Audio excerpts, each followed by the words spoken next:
Hi, this is Tom Neckville here today virtually with Claudio Parravicini. And thank you, Claudio, for being here. Claudio is a world-class musician, happens to be a banjo player and a very fine one. He's got books and videos that you need to check out. Claudio, it is my pleasure to have you, and thank you for being my guest and being the technician putting this video together. Hi everyone, glad to be here with you. Tell us a little bit more about you, if you don't mind, your family in Milan. I live in Italy where I was born. It's a city called Seregno near Milan, and I live there with my wife, my son and my daughter. I have so many questions, like what inspired you to become a player, and did you learn from tab, and can you read music, and do you know music theory? I already had classical music in printing, and choosing banjo was absolutely a fluke. In 1982-83 I heard Yulin Banjos, and that song, the way it was playing, grabbed my attention. As soon as I could, I bought my first banjo and started to play that melody. My father, brother and sisters used it to play, and when they played together at home, I started to play along with them my new banjo, which I was loving more and more. My father played the accordion, my brother the transverse flute, my sisters the piano, guitar and some percussions. How old were you then? I started playing the banjo at the age of 16. I used tabs at first. I already knew how to read music, so tabs were very easy for me. In the beginning I took some lessons. I studied music theory, so I can certainly read music notation. In the music conservatory, where I graduated in French horn, normally everyone develops a strong musical foundation. You spent 3 years in theory solfeggio and 2 years in musical harmony. About my music, I come from a classical music background. I have a French horn music degree from Conservatory of Music Martini in Bologna. But I was already playing before I started studying music.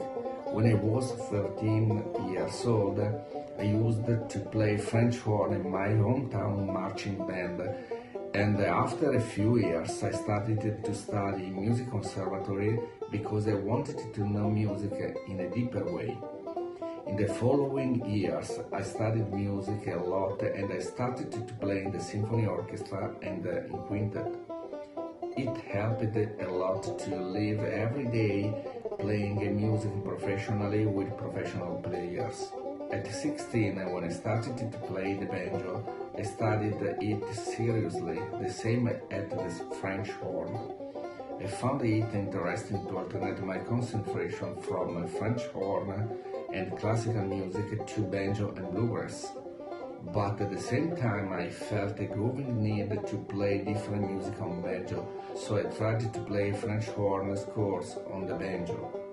Did you consciously incorporate all of that musical training when playing your banjo, or did the banjo trigger any different musical mindsets? Probably the knowledge and musical feeling acquired during the studies found an opportunity to express through the banjo, and this happened naturally.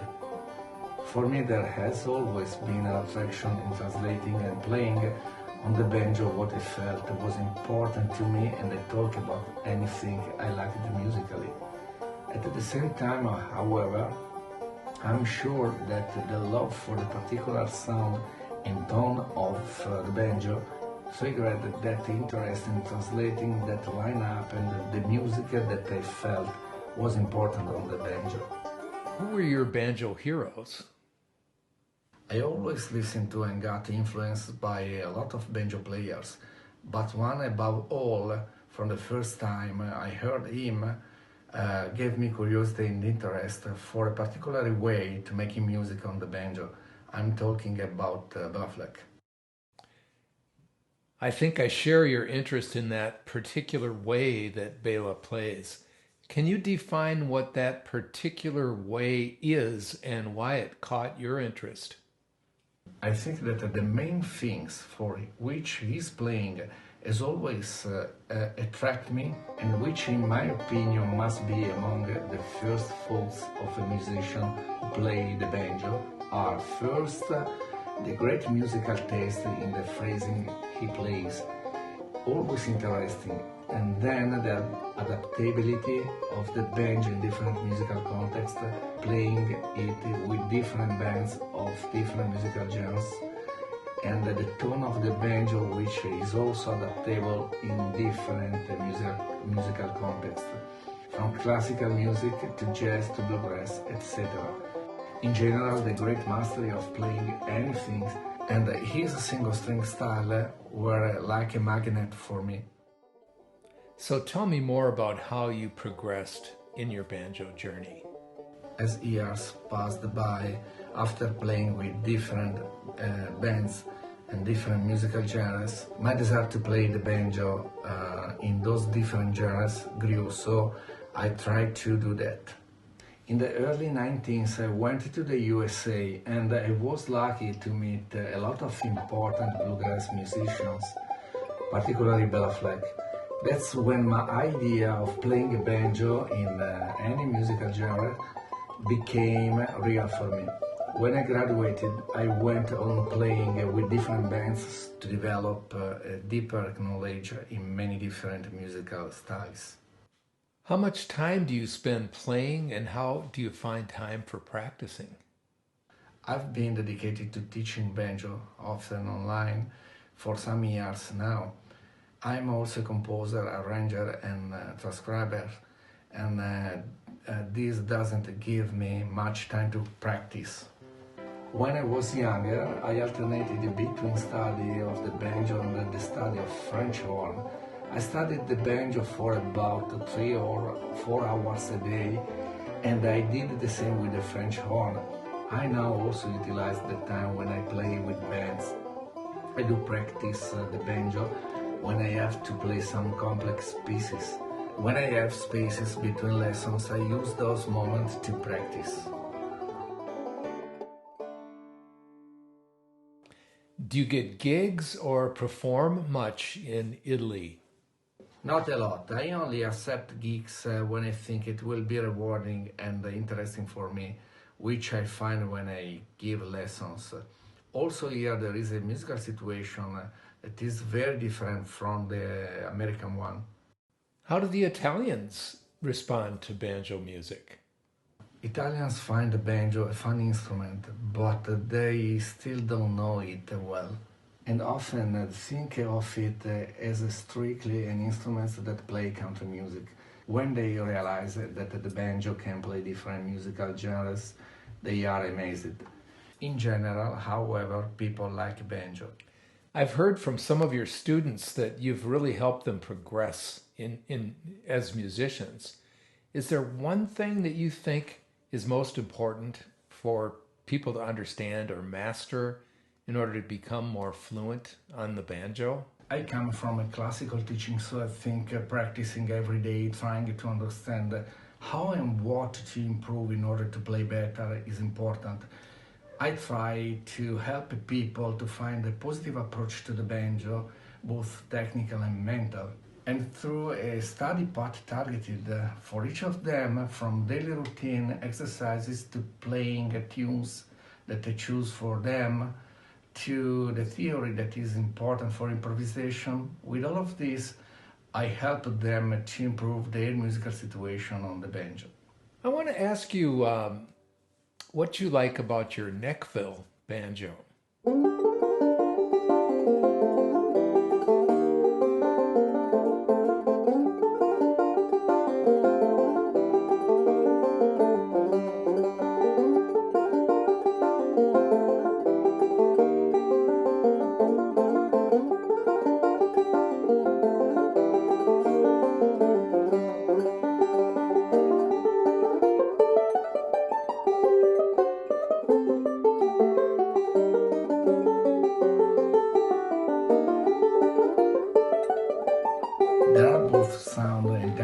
characteristics in my neckfield banjo that I really like.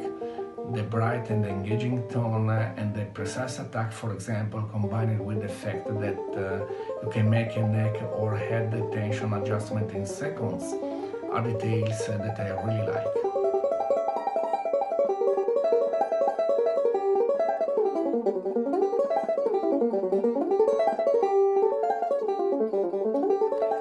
Besides representing traditional and old-time music, what other kinds of music do you find the banjo as being well suited for? I have always thought of the banjo as any other musical instrument that in its evolution can play any musical genre.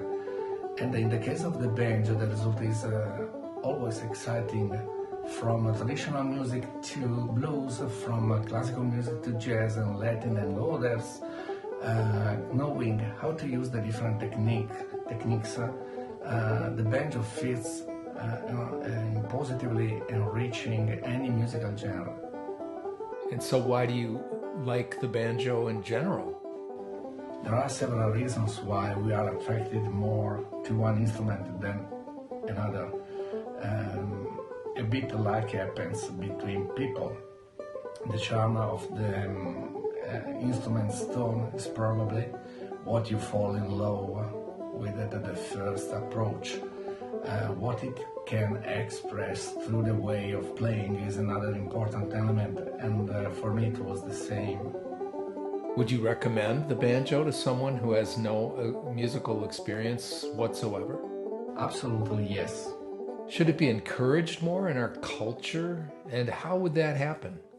I would start with more music education early in elementary schools, which will develop a more important presence of music and open the opportunity to choose which instrument to play. The banjo should be proposed along with other acoustic musical instruments. Do you have any other words of encouragement for those who want to pick up a banjo? Start playing by studying the basics of three-finger picking, looking for pleasure and enjoying what you are playing. Fall in love with the tone of your banjo without being in a hurry to be perfect. But know with the daily routine you can reach any goal.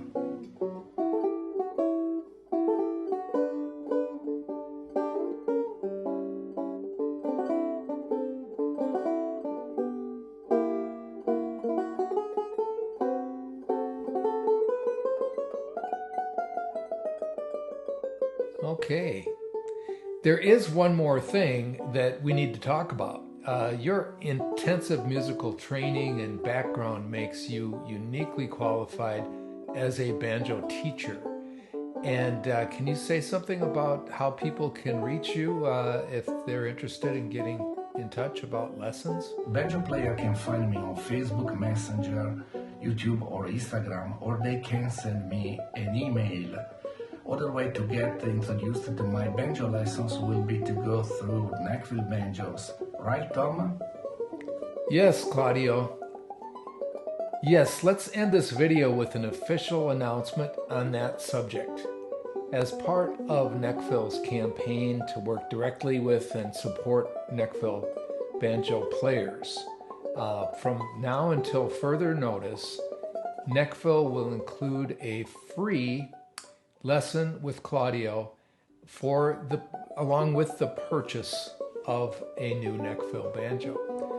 So I want to just thank Claudio for your participation in this and for you playing a neckfield banjo.